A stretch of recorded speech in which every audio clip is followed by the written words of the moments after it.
आप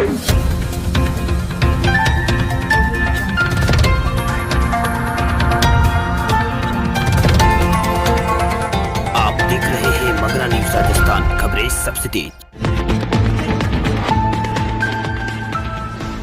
नए साल में गाड़ी पर नहीं लगाया फास्टैग तो देना होगा डबल टोल।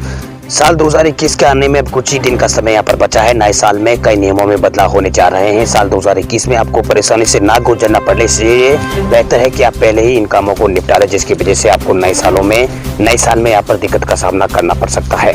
वही नए साल में गाड़ी को लेकर हाईवे पर निकलने से पहले अब अपनी गाड़ी पर फास्टैग जरूर आपको लगाना जरूरी है। 1 जनवरी 2021 से फास्टैग को सरकार ने अनिवार्य कर दिया है। वही 1 जनवरी 2021 से सभी गाड़ियों के लिए फास्टैग अनिवार्य कर दिया है, चाहे वो 4 व्हीलर हो या फिर बड़ी गाड़ी हो, कोई भी हो, उसके लिए यहाँ पर फास्टैग अनिवार्य यहाँ पर कर दिया गया है। टोल प्लाजा पर सुरक्षित टोल वसूली और लंबे जाम से निजात दिलाने के लिए फास्टैग को अनिवार्य सरकार की ओर से किया गया है। जिन गाड़ियों पर फास्टैग नहीं होगा उनसे दुगना टोल 1 जनवरी 2021 से वसूला जाएगा।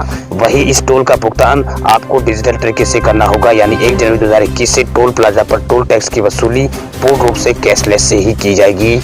यानी अगर आपके पास अगर फास्टैग नहीं भी होगा तो आपको किसी भी खाते से कुछ भी करके आपको यहाँ पर ऑनलाइन आपको भुगतान करना होगा। अगर 1 जनवरी से आपकी गाड़ी पर फास्टैग नहीं है तो आपको टोल प्लाजा पर दुगना टैक्स यहाँ पर देना पड़ेगा। NHAI की ओर से दी गई जानकारी के मुताबिक 31 दिसंबर रात 12 बजे से सभी टोल प्लाजा पर लगे कैश काउंटर हटा दिए जाएंगे। बिना फास्टैग वाली गाड़ियों से डिजिटल तरीके से टोल यहाँ पर वसूला जाएगा। इन परेशानियों से बचने के लिए 31 दिसंबर तक अपनी गाड़ी पर आपको फास्टैग यहाँ पर लगवाना चाहिए।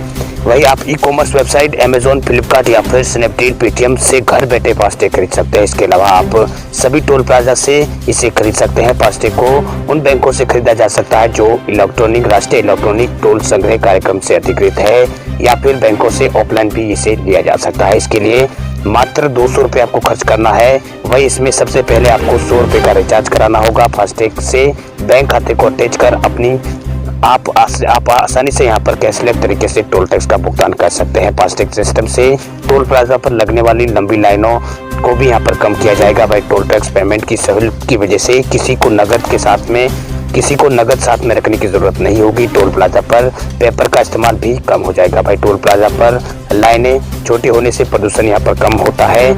इसके अलावा टोल टैक्स पर सरकार 2.5% तक का कैशबैक यहाँ पर टोल प्लाजा पर फास्टैग से करने पर दे रही है। कर्नाटक राज्य में 1 जनवरी से खुलेंगे 10वीं और 12वीं के लिए स्कूल।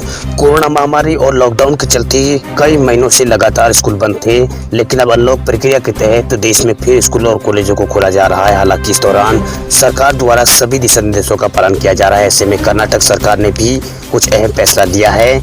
कर्नाटक राज्य में यहाँ पर 10वीं और 12वीं के छात्रों के लिए 1 जनवरी से कक्षाएं शुरू हो रही है। राज्य में स्कूल और प्री यूनिवर्सिटी कॉलेज नए साल से यहाँ पर खुलेंगे। वही इसके अलावा राज्य सरकार ने साथ ही अकादमिक प्रोग्राम भी शुरू करने का निर्णय लिया है, जो कक्षा 6 से कक्षा 9 के लिए छात्रों के लिए होगा। साथ ही सरकार का कहना है कि फिर से स्कूलों को खोलने पर 1 घंटे तक यहाँ पर विचार किया गया। कोविड-19 के लिए राज्य में तकनीकी सलाहकार समिति ने सलाह दी है, जिस पर विचार किया गया है। वही मुख्यमंत्री ने ट्वीट करके कहा है कि 15 दिन की स्थिति की समीक्षा के बाद अन्य कक्षाओं के लिए भी स्टूडेंटों के लिए भी स्कूलों को फिर से खोलने का निर्णय 15 दिन की समीक्षा के बाद लिया जाएगा।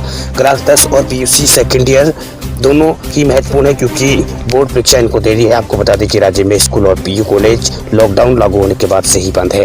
वही कॉलेजों को खोलने के साथ ही सरकार द्वारा कोरोना वायरस का गाइडलाइन का पालन किया जाएगा। वही स्कूलों में मौजूदा टीचर और स्टूडेंटों को मास्क लगाकर स्कूल में आना अनिवार्य होगा। इसके अलावा सोशल डिस्टेंसिंग के नियमों का पालन करना अनिवार्य होगा। मोदी सरकार 4 करोड़ ऐसे छात्रों के लिए स्कॉलरशिप योजना का मोदी सरकार ने किया है ऐलान। मोदी सरकार की कैबिनेट बैठक में सरकार ने कुछ अहम फैसले आज बैठक में लिए हैं। इनमें 2 फैसले DTH सेवाओं में बदलाव और SC छात्रों को स्कॉलरशिप को लेकर लिया गया है। वही देश के SC छात्रों के लिए SC कैटेगरी के छात्रों को स्कॉलरशिप योजना को मोदी सरकार ने मंजूरी दे दी है। इस योजना के तहत देश के 4 करोड़ SC वर्ग के छात्रों को यहाँ पर स्कॉलरशिप मिलेगी। वही केंद्रीय मंत्री थावरचंद गहलोत ने बताया है कि कैबिनेट ने SC वर्ग के छात्रों के लिए यहाँ पर 59,000 करोड़ रुपए की स्कॉलरशिप योजना को मंजूरी दी है। इस योजना से देश के 4 करोड़ SC वर्ग के छात्रों को यहाँ पर लाभ मिलेगा। वहीं केंद्र सरकार की इस योजना के तहत 35,534 रुपए का केंद्र सरकार वहन करेगी, जबकि बाकी राशि राज्य सरकार यहाँ पर वहन करेगी। केंद्रीय सूचना एवं प्रसारण मंत्री प्रकाश जावड़ेकर ने DTH सेवाओं को मुहैया कराने के लिए दिए जाने वाले लाइसेंस नियमों में संशोधन का यहाँ पर ऐलान किया है। कैबिनेट की बैठक में इन संशोधन को मंजूरी दी गई है। इस बाबत में जानकारी देते हुए जावड़ेकर ने बताया है कि कैबिनेट ने फैसला किया है कि देश में डीटीएच सेवाओं को देने के लिए गाइडलाइन संशोधन में बदलाव किया जाएगा। इन बदलावों को कैबिनेट ने मंजूरी दे दी है। डीटीएच लाइसेंस 20 साल के लिए दिए जाएंगे। इसकी फीस हर 3 महीने में वसूल की जाएगी। इसके अलावा जावड़ेकर ने बताया है कि कैबिनेट ने फिल्म डिवीजन और डायरेक्टर ऑफ फिल्म फेस्टिवल और नेशनल फिल्म ऑफ इंडिया और चाइल्ड फिल्म सोसाइटी को नेशनल फिल्म डेवलपमेंट कॉर्पोरेशन में इसका विलय कर दिया जाएगा। मोदी सरकार ने जारी किए हैं बिजली से जुड़े नए नियम। अब 7 दिनों में मिलेगा कनेक्शन, 24 घंटे मिलेगी बिजली। केंद्र सरकार द्वारा बिजली व्यवस्था को दुरुस्त करने और उपभोक्ताओं को और ज्यादा सशक्त बनाने के लिए कई महत्वपूर्ण कदम उठाए गए हैं। सरकार के नए नियमों के मुताबिक अब बिजली कनेक्शन जारी करने और बिजली बिलों की भुगतान सुविधा और बिजली सप्लाई के लिए उपभोक्ताओं के ऊर्जा अधिकार तय कर दिए गए हैं। गौरतलब है कि ऐसा पहली बार हुआ है जब बिजली उपभोक्ताओं के लिए नियम तय किए गए हो। बिजली मंत्रालय द्वारा जारी किए गए नए नियमों ग्राहकों के अधिकार से संबंधित है। सरकार के नए नियमों के अनुसार बिजली सप्लाई के बारे में ग्राहकों के पास बिजली वितरण कंपनियों से न्यूनतम मानक सर्विस हासिल करने का अधिकार है। वहीं नए नियमों के बारे में ज्यादा जानकारी देते हुए बिजली मंत्री आर.के. सिंह ने कहा है कि अब कोई भी ग्राहक बिना बिजली के नहीं होगा। दरअसल सरकार ने हर घर बिजली पहुंचाने का लक्ष्य निर्धारित किया है। बिजली वितरण कंपनियों को भी तय मानक के अनुसार ही सेवाएं देना अनिवार्य है। अगर ऐसा नहीं करती है तो उस पर जुर्माने का प्रावधान भी यहाँ पर सरकार की ओर से किया गया है। नए नियमों के तहत हर वितरण इकाई का ये कर्तव्य भी है कि वे विद्युत कानून और प्रावधानों के अनुसार बिजली आपूर्ति व्यवस्था भी करें। उन्होंने कहा है कि बिजली वितरण कंपनियां चाहे सरकारी हो या फिर निजी, सभी का एक अधिकार है, जबकि दूसरी तरफ ग्राहकों के पास कोई विकल्प नहीं है। इसलिए ये जरूरी है कि उपभोक्ताओं के अधिकारों का उल्लेख करने वाले नियम एवं व्यवस्था कायम हो ताकि उसी प्रभावी तरीके से लागू किया जा सके। आपको बता दें कि उपभोक्ताओं की समस्या के मद्देनजर बिजली कनेक्शन को लेकर नियमों में लगातार बदलाव किया गया है। इन नियमों के मुताबिक नए कनेक्शन के लिए अब मानक प्रक्रिया लागू कर दी गई है, एसओपी जारी कर दी गई है। वहीं नए कनेक्शन के लिए घर बैठे ही ग्राहक को ऑनलाइन अप्लाई ग्राहक कर सकते हैं। वहीं शहर से लेकर ग्रामीण क्षेत्रों तक नए कनेक्शन को लेकर नया प्रावधान किया गया है। इसके अलावा बिजली वितरण कंपनियों को महानगर में बिजली कनेक्शन के नए आवेदन के लिए 7 दिन के भीतर कनेक्शन देना अनिवार्य होगा। वहीं नगर पालिका में नए कनेक्शन या फिर उसमें किसी तरह के सुधार के लिए 15 दिन की समय सीमा निर्धारित की गई है। वहीं ग्रामीण इलाकों में 30 दिन के अंदर कनेक्शन देना अनिवार्य यहाँ पर सरकार की ओर से किया गया है। वही नए नियमों में यह भी तय किया गया है कि कोई भी नया बिजली कनेक्शन बिना मोटर के नहीं दिया जाएगा, बिना मीटर के यहाँ पर नहीं दिया जाएगा। वही बिजली मीटर स्मार्ट या फिर प्रीमिड मीटर दिया जाएगा।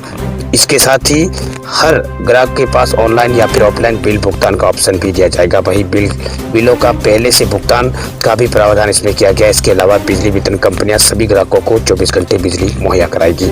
नए साल की पूर्व संध्या पर राजस्थान में कोई जश्न नहीं, आतिशबाजी भी रहेगी प्रतिबंध। राजस्थान में मंगलवार को कोविड-19 के मामलों की संख्या 3 लाख पार पहुंच गई थी। मुख्यमंत्री अशोक गहलोत ने कहा कि राज्य सरकार ने नए साल के जश्न को धूमधाम से मनाना या फिर आतिशबाजी पर प्रतिबंध लगाने का फैसला किया है। अपने फेसबुक पेज पर एक संदेश में अशोक गहलोत ने सलाह दी है कि दिवाली की तरह राज्य के लोगों को अपने घरों में रहकर ही यहाँ पर कोविड-19 के संक्रमण से खुद को बचाने के लिए अपने परिवारों के सदस्यों के साथ ही नए साल का जश्न यहाँ पर मनाना चाहिए। उन्होंने लिखा है कि किसी के भी परिवार आम लोगों को जीवन की रक्षा करना आवश्यक है। वहीं मुख्यमंत्री ने यह भी कहा है कि सुप्रीम कोर्ट ने हाल ही में ही दिशा निर्देश जारी किया है, जिसमें कहा गया है कि राज्यों को बाजार और सार्वजनिक स्थानों पर भीड़भाड़ की जांच करने और धार्मिक सामाजिक आयोजन यथासंभव नहीं कराने के लिए कड़े कदम उठाने चाहिए। अशोक गहलोत ने घोषणा की है कि इन सभी को देखते हुए आगामी कुछ हफ्तों के लिए राज्य में सभाओं और समुचित सामूहिक कार्यक्रमों और आतिशबाजी आदि पर पूर्ण प्रतिबंध राजस्थान में रहेगा। वहीं रात का कर्फ्यू यहाँ पर जारी रहेगा। सड़कों और अन्य सार्वजनिक स्थानों पर पुलिस की गश्त और कार्रवाई में अधिक सख्ती यहाँ पर होगी। वहीं लोगों के बीच संक्रमण के रोकथाम के बारे में जागरूकता के उद्देश्य से हमारे अधिकारियों को निर्देशित किया गया है। वहीं मंगलवार को राजस्थान में कोरोना के 807 नए मामले दर्ज किए गए थे। इसके साथ ही कुल मामलों की संख्या यहाँ पर 3,716 पहुंच गई थी, यानी राजस्थान भी 3 लाख से ज्यादा राजस्थान में कोरोना संक्रमण के केस हो चुके हैं। अब बात करें देश भर के कोरोना आंकड़ों की, तो देश में कोरोना के करीब 24,000 नए मामले पिछले 24 घंटों में आए हैं सामने। एक्टिव केसों की संख्या भारत में 3 लाख से भी हुई है कम। देश में कोरोना का कहर थमने का नाम नहीं ले रहा है।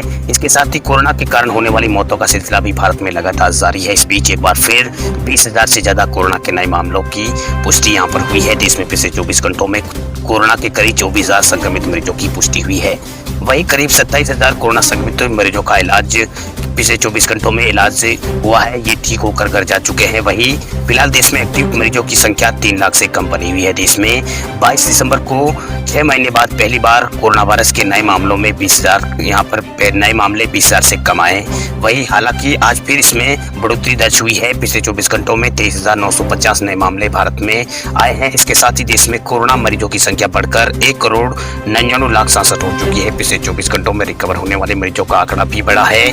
देश में संक्रमित हुए यहाँ पर 26,895 मरीज रिकवर हो चुके हैं। इसके साथ ही 96,63,382 मरीजों का इलाज भारत में हो चुका है, यानी मरीज ठीक होकर घर जा चुके हैं। वहीं देश में कोरोना से होने वाली मौतों का सिलसिला भी यहाँ पर थमने का नाम नहीं ले रहा है। देश में पिछले 24 घंटों में कोरोना के कारण 333 मरीजों की जान गई है। अब तक देश में 1,46,444 लोगों की मौत कोरोना के कारण हो चुकी है। देश में कोरोना वायरस के एक्टिव मरीजों की संख्या 3 लाख से नीचे आ चुकी है। फिलहाल देश में 2,89,240 एक्टिव केस है। वहीं अब तक देश में कोरोना के 16,42,68,751 सैंपल टेस्ट किए जा चुके हैं। पिछले 24 घंटों में 10,98,164 कोरोना के सैंपल टेस्ट देश में किए गए हैं। वहीं देश में महाराष्ट्र कोरोना वायरस के कारण सबसे ज्यादा प्रभावित राज्य है। महाराष्ट्र में 19 लाख से ज्यादा संक्रमित मरीजों का मरीज यहाँ पर आ चुके हैं। इसके बाद ही कर्नाटक में सबसे ज्यादा मरीज सामने आ चुके हैं। कर्नाटक में 9 लाख से ज्यादा कोरोना के मामले की पुष्टि हो चुकी है।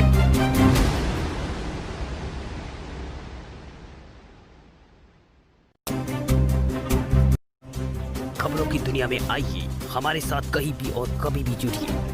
हम मिलेंगे फेसबुक पर, हम दिखेंगे यूट्यूब पर, हमें फॉलो कीजिए ट्विटर पर। देश प्रदेश की ताजा तरीन खबरों के लिए मगरा न्यूज राजस्थान के यूट्यूब चैनल को सब्सक्राइब कीजिए और साथ में घंटी का निशान दबाइए।